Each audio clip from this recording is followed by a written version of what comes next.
Clean Earth Podcast 18 Commons. Today we will learn a poem I am sure you have heard of because of its last stanza. Let us begin from the start.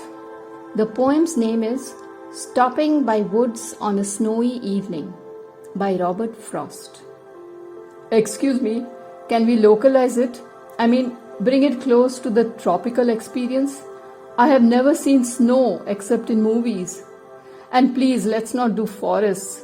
I hardly see trees in my urban jungle. Alright, let's replace woods with beach. I'm sure you have seen the sea? Sure, I'm game. Maybe read the original, then your version? Okay, here we go. Here's the original. Whose woods these are, I think I know. His house is in the village though. Wait, can woods be private property? Sure, this is written by a capitalist citizen, and in India some beachfronts are bought by private resorts. So here's my version. Whose beach this is, I think I know. His house is in the resort though. The original is, he will not see me stopping here to watch his woods fill up with snow. And my version? He will not see me stopping here to watch his beach fill up with thermocol. I like that you kept the white, although you broke the rhythm. The original says, my little horse must think it queer to stop without a farmhouse near. So mine is, my little dog must think it queer to stop without a food stall near. The original, between the woods and frozen lake, the darkest evening of the year. And mine, between the beach and busy street, the hottest evening of the year. The original, he gives his harness bells a shake to ask if there is some mistake. And mine, he gives his hungry belly a shake to ask if there is some mistake. The original, the only other sounds the sweep of easy wind and downy flake. And mine, the only other sounds the sweep of easy money that tourists shake. Hang in there. Why is a beach a private property? Should it not be a commons? Well, because commons are common sense, which is a rare sense. So the whole poem is written by a trespasser and has an undercurrent of guilt, whereas the resort owner should be the guilty party. The law of the land allows private beaches, so technically not guilty. But conscience-wise guilty? Rarer than common sense is civic sense.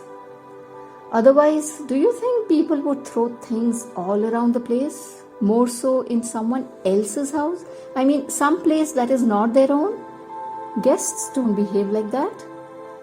When the hosts themselves keep their house dirty, why blame the guests? We are all faithful followers. When we see a discarded wrapper on a clean street, we feel no pang of conscience dropping our trash on the spot. Very soon this becomes a makeshift public dustbin. That's why a poster says, don't be the first to trash here. It begs each one to be a leader in cleanliness. It's not enough to claim something as commons and do nothing about maintaining it. So if you want beaches to be commons, we, the common people, have to take care of it. Even if others don't, we have to lead the effort. With freedom comes responsibility. Freedom to use commons means responsibility to keep them clean. The municipality does its bit of emptying the bins. Our duty is to place our trash in the bins. It is easy. Those who slink away from it ought to be the guilty party.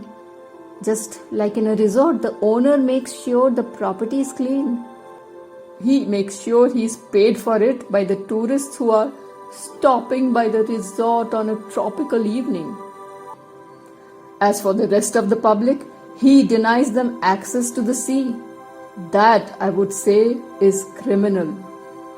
Well, talking of common sense, and social responsibility, are we ready for the last stanza? Sure, let's have it. The original. The woods are lovely, dark, and deep, but I have promises to keep, and miles to go before I sleep, and miles to go before I sleep. Let me do this.